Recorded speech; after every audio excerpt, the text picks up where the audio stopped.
Happy New Year's everyone and welcome back to my channel. I'm Minnie.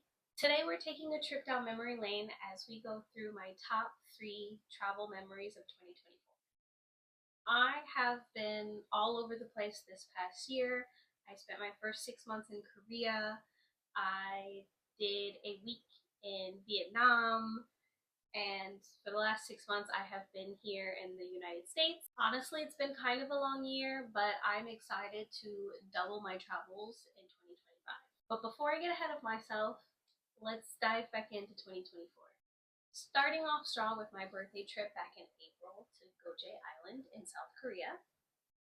Honestly, Geoje is such a beautiful island, but I only had 3 days and I wanted to make them count. My favorite memory is being at Hakdong Beach and skipping rocks. We weren't even there for that long because it was really cold outside, but it was a really sweet moment of me failing to skip rocks across the ocean floor. In Geoje, it's really views on views on views. We went in April and the weather was a little wishy-washy. Apparently the best time to go is in summer around June or July, because then you can also go and see like the lavender fields that they have. We went too early, so the lavender fields, everything wasn't fully blossomed. We did that. We went to, I forget the name of the park, but I'll put it in the video. And we did like this really fun obstacle course, and the instructor was so sweet because we were the only ones there, so he held our phones and took pictures and everything for us, and that was really cute. But really, what sticks out the most is being on the beach and skipping rocks with no shoes on, even though it was freezing. My second favorite memory was being in Vietnam and being in Luon Cave. I'm not sure if I'm pronouncing it right, but it will be spelled right on screen. And I like it so much because I wasn't supposed to be swimming. No one explicitly said we weren't allowed to swim, but the whole point was for us to like go kayaking and come back. However, I didn't have a watch and I didn't take my phone because I didn't want my phone to be in the water. And so, we were there kayaking and I was like, I want to get in the water. So I got in the water, we took a swim, and we were actually late to get back to the boat and they were a little upset. But everything was fine.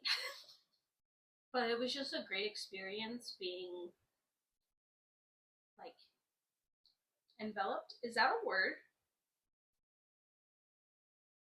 Being engrossed in the nature of Vietnam. Like there are these rocky mountains that were like lush green on top, and then being in the water, the surface of the water was warm, but as you went deeper it was cold and you couldn't see through the water, but it still felt really nice to just like be free and swimming around.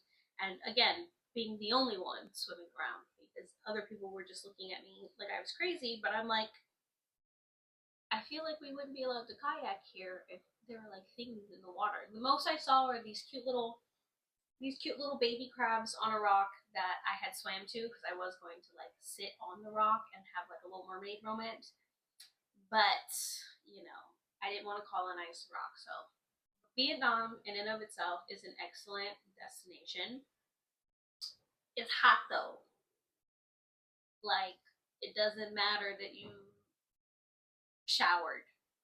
As soon as you walk out your hotel room door, it's hot. And not the front door, I mean in the hallway. There's no AC in the hallway. The minute you walk out that room, you will be sweating. So be prepared for that. Be prepared to spend a little more than you thought you would because you're going to be stopping to hydrate and sit in front of a fan. But oh my goodness, it's so pretty. The fresh fruit, the people. I really want to go back because I don't feel like I spent as much time as I would have liked there. But I'm realizing I'm probably like one of those people who like to go somewhere for like a month. You know, I'm a month long traveler to really get the feel of a place. But I really enjoyed being in Vietnam. Last but not least, being home, which I mean, it's a video for another day, but I was not really excited to come home. And I did have a few issues when I first got here. However, being here with my nephew is one of the best decisions I've made all year. Because to think I got here when he was 6 months, he's now a year old. I have watched him learn to walk, learn to run. He's pretty much running now. I taught him how to throw a ball, and so it's been really great watching him grow up and being here for like his milestones. Um, Now, don't get me wrong, because I'm still gonna be going on trips in 2025. You know, I'm gonna have to get those milestones through video. But being here and having these moments with him, knowing he knows who I am, he can say my name, securing my spot as the favorite TT.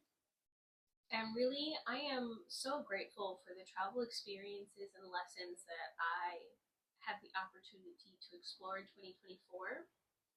And while I can't tell y'all what I got planned for 2025, I'm really excited to take y'all along the journey with me. So like and subscribe if you would like to see where I'm headed in the next couple of months. And be sure to tell me what your favorite travel moments were in 2024 down in the comments.